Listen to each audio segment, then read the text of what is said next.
आहुरी कथाए शुण भक्त मोर कहीं मारिला पत्नी पति को तार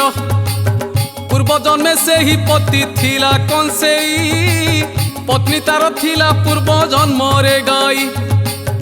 कंसेई से गाई टिकु मारी नथिला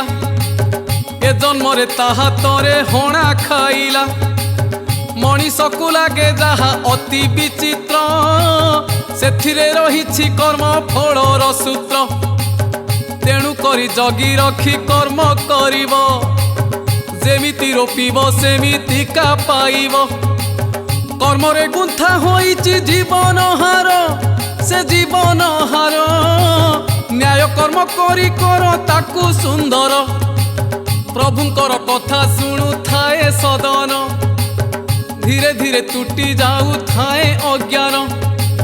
प्रभुंक भक्त जेणु तांको दयारे ता खंडिया हाथ धीरे धीरे कळे नुआ जीवन पाई से उठी बसिला प्रभु गुण गाई जीवन बिताइला कर्म अटे सर्वगुरु भाग्य विधाता कर्म पादे सेवा कर आहे जनता।